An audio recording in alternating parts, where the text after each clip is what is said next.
Even if you weren't born with it, you can become a better musician and producer. What if I told you that learning the keys isn't always just about natural talent?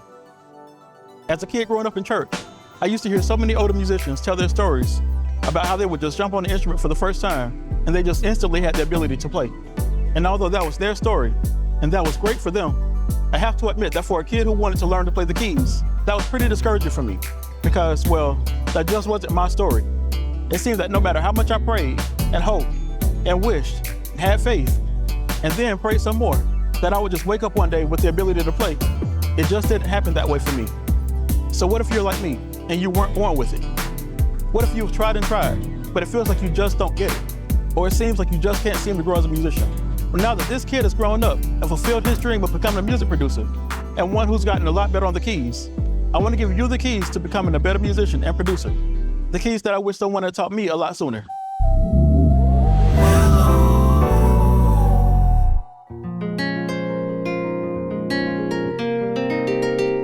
A lot of people ask how I learned to play the keys, and a lot of people can hear in my music that I must have been a church musician. But that's not actually where I started learning to play the keys. For as long as I can remember, I've always loved music and have been fascinated by seeing and hearing musicians perform. But I never thought I could be one of those guys who played up there in church. That Hammond organ and that upright piano, they seem so big, so far away. So when I was around 6 years old and my parents bought a little Casio keyboard, I was ecstatic. This was my chance to finally learn to play the keys. And every chance I got, I would play around on that little keyboard, never really understanding theory or chords, just a shy little boy, grateful for the opportunity to put his hands on those keys. And as you can guess, eventually I could play songs like Mary Had a Little Lamb, The Star-Spangled Banner, and Amazing Grace, but just with my right hand. And while some might see this as just a little boy playing some beginner melodies, I now know that this is when I was learning to play and compose melodies. So what does this mean for you?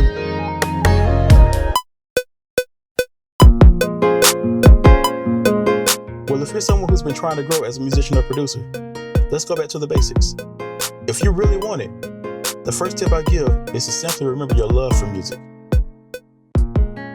Forget about the theory and all the technicalities for now. Just go back to that childlike love. Just put your hands on those keys and just enjoy the sound coming from it. Appreciate the fact that you even have access to those keys. Forget about trying to become as good as those you admire and just indulge in playing your version of that little Casio keyboard, no matter what your skill level is. I have some more tips to give you, but let's start there. And please, don't skip this step.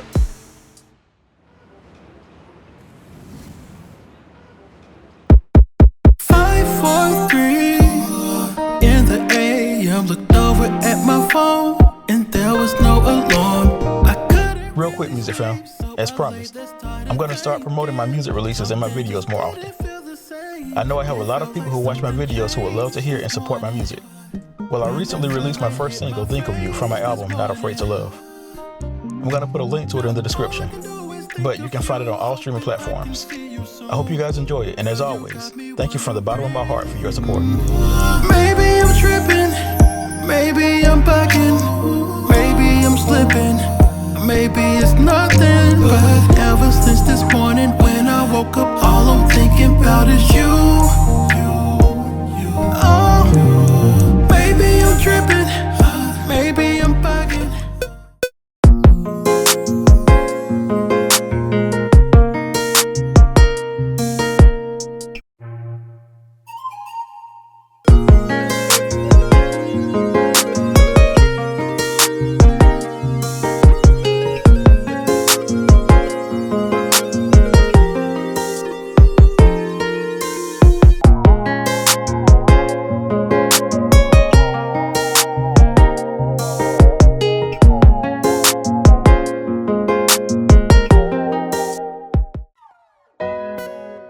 As I became more and more confident playing those little melodies, I had an epiphany.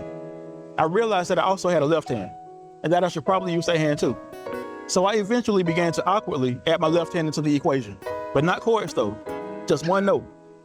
It took a little work to get both hands going at the same time, but eventually, this one small thing opened up new possibilities for me. Adding that left hand note, or what I later learned was called the root note, caused my songs and melodies to sound fuller, just a little more complete. But not only did this help with my coordination, it also helped me to hear better. This was a key development in my playing, and I could tell. Now, every time I saw a piano, I took that as an opportunity to play it. Whether it was after church as my dad played the sanctuary, or at my granddad's house as he would sit and smile proudly, I was advancing as a musician. And even though that shy little boy was still a shy little boy, I finally started to feel like I had found my thing. I was a musician, and I was on my way to becoming a producer.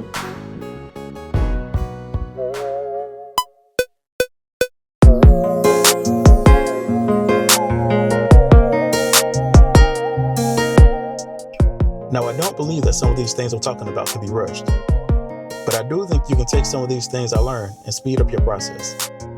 For example, one thing I would encourage you to do is experiment with different root notes for every chord or even melody you play. Even if you haven't gotten to the point where you're playing chords yet, just play simple melodies. But the key is to not just play them one time. Play those simple melodies until you master them. Play them until you can come back the next day and play them flawlessly. Then, try playing just one note with your left hand along with it. Keep working that left hand until you can add a little flavor to it. And then start adding one more note with your left hand. This might sound elementary to some, but the key here is to not only work on your coordination or even to exercise your left hand. Even more importantly, this will help to develop your ear. Because once you can play a note with your left and right hands at the same time, that means you can hear two notes at the same time. Then, once you start to add more notes, even just one at a time, you're really developing your ear enough to create your own chords and chord structures. This is the point where I would advise you to start learning chords from YouTube or some other way. But first, develop your own ear so you'll know why you're playing the chords. Because being a great musician or producer is not just about having the ability to play. It's also about being able to convey what you feel. The feeling starts in your soul, but the ability to communicate it starts with your ear.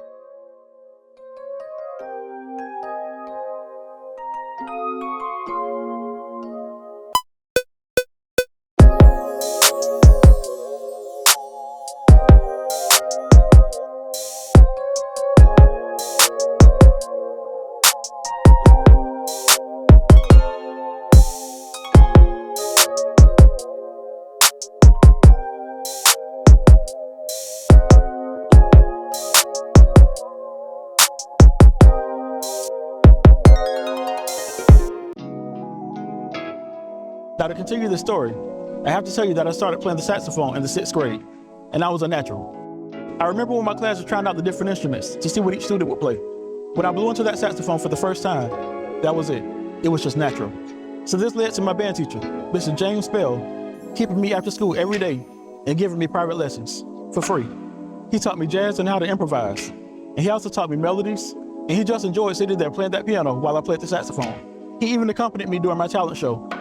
I tell this story often when I'm remembering Mr. Bell, but I always forgot about one important detail until recently. While I will say that I had a natural talent for the saxophone, that wasn't the full story. See, the year before that, in the 5th grade, we all played the recorder. And even though I took it seriously, that little plastic recorder was just a toy. But my sister, who's 1 year older than me, was already in the band, and she played the clarinet, the bass clarinet, which is almost just like an alto saxophone. In the 5th grade, I was so excited about playing the saxophone that I would sneak and play my sister's bass clarinet anytime she was outside, but just not around. Yes, I did put my mouth on her mouthpiece. And yes, I did get in trouble for it repeatedly, but it was worth it. So by the time I was in the 6th grade, I had already taught myself to play the saxophone, at least a little bit. And the same thing happened with the keys.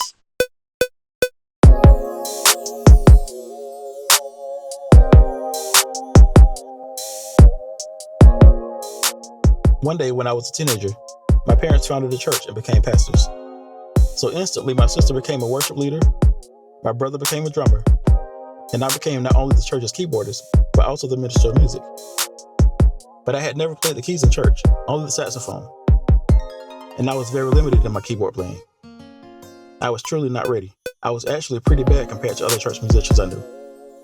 Until this point, I was only performing as a saxophonist, so there was no real urgency to really learn the keys. But I still had that same love for the keys. So in church, I just played what I could, and often, that was the R&B I heard on the radio, because, well, it was just easier than gospel. And to compensate for my lack of chord and theory knowledge, I played the second keyboard with my left hand, with the bass turned way up. I wasn't satisfied with where I was as a keyboardist, but I was even more hungry to learn. I would often lie on the floor in front of my dad's big stereo speaker, trying to hear chords while trying to figure them out on the keyboard. But I just didn't get it. And then one day, I just did. It just clicked.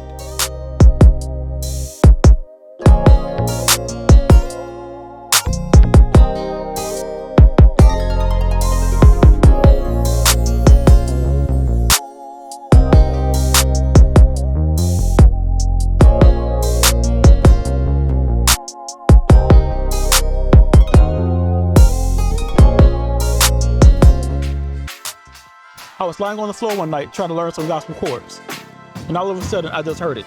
I was able to hear the notes within the chords, and I was able to see the pattern of the keys, almost like the right keys lit up for me. It's like God just put it in me, and I could understand what those musicians meant when they said they could instantly just play. So what does this mean for you? Well, I could tell you stories about the same thing happening in other situations. Like, for example, the time I woke up and I could just instantly drive a stick shift. But what I've recently realized is that those things didn't just happen.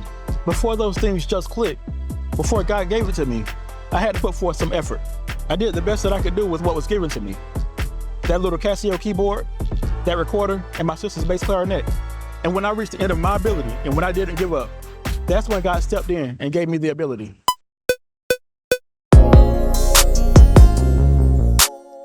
Matthew 25 tells a parable about some men who were given a certain amount of talents. It's amazing that they're called talents because it's actually referring to currency in the Bible. But it's very relevant to what we refer to as talents. In verse 14, it talks about a man who had to leave for a journey, and he left his talents with his workers. He gave one 5 talents, he gave one 2 talents, and he just gave one of them 1 talent. The first 2 traded everything that they were given and doubled their talents. You could say they gave it their all. But the one who only received 1 talent, he buried it and hid it, because he was afraid to lose it. When the man returned from his journey, he asked them what they had done with what he'd given them. The first 2 were able to say they doubled their talents. And when the man heard that, his answer was the same for both. He said, "Well done, thou good and faithful servant. Thou hast been faithful over a few things, I will make thee ruler over many things. Enter thou into the joy of the Lord." But then he asked the one he had given 1 talent what he did with it. When he heard that he had just hidden it, buried it, he called him wicked and slothful or lazy. Instead of blessing him with more, he took that 1 talent from him and gave it to the one that had 10. So how does this apply to us as musicians and producers? Well, we've all been given a certain amount of talent and natural ability. Some might just learn faster than others. Some people just have naturally longer fingers to stretch further on a keyboard. And some people don't even have access to instruments or software. But here's where the playing field is even. Life and experiences balance those things out. See, those men were given a certain number of talents based on their ability, but also based on what they had already proven. It might not seem fair for that man who was only given 1 talent, but he was only given that 1 talent because of his mindset. He could have just as easily doubled that 1 talent to make 2, and then 4, and then 8, but he did nothing with it. He didn't get up and put in some work to make more of what he already had. It doesn't matter what your situation is, and it doesn't matter if you weren't born with it. Even if you're the one with that 1 talent, you can still double it and double it and double it some more. It's not just about what you were born with. We all have different experiences, but you can take what you have and multiply it.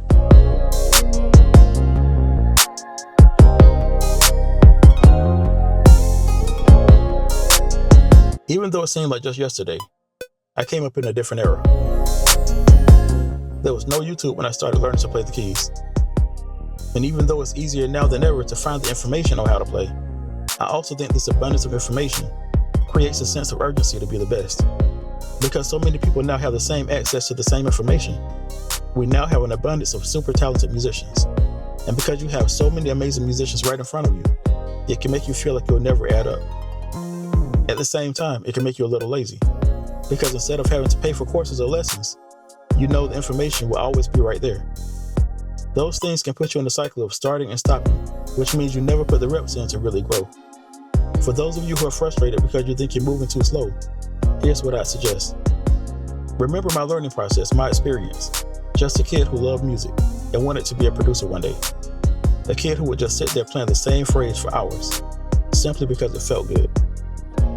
Now take that technique and combine it with your ability to learn from all these experts on YouTube, and now you have the formula.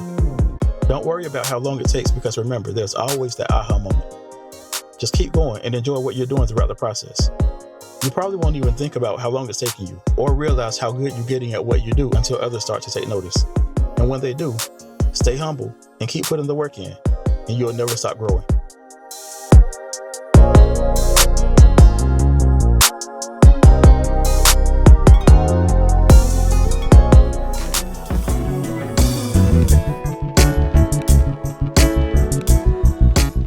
So to those of you who say that I make it look easy, I'll say that's because it is. But that's because I had and still have so much fun during the learning process that I forget that I'm supposed to be learning. It's easy because I'm not looking to get to anyone else's level. I'm only trying to get to the level that God decides to take me to. Even though I'm very grateful for where I am, I still have so much further to go. But I'm not in a rush because I have so many people to stop and talk to along the way.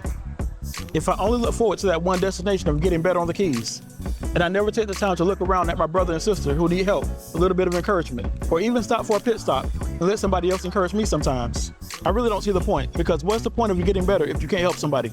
I'm on this journey, and I'm enjoying every step of the way, because when I think about it, I think at one point I was that guy with one talent, but then it turned into two, and I think I might just have four at this point. I'm still going, and I'm still growing, and I want you all to come with me. It really doesn't matter if you were born with it or not. You can grow into a better musician or producer. I'm convinced, because it all just clicked for me one day, and it will for you too.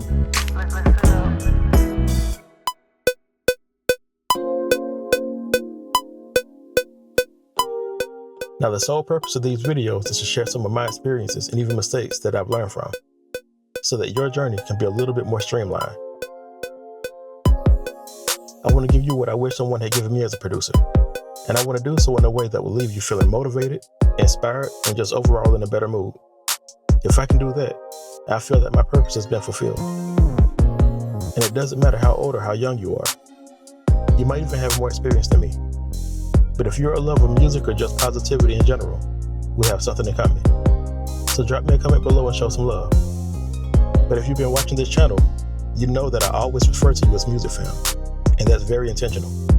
I want you to know that even if you feel you have no one else in this world who cares, just know that this guy and his wife are always thinking of you and praying for you. And if you don't quite know if God is real, just ask him to reveal himself to you through his son, and he'll start showing you that he is. But keep your head up and just know that if this little boy who had that Casio keyboard has a purpose, I'm no more special than you are. You have a purpose too.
right, Music Fam, that's all for now.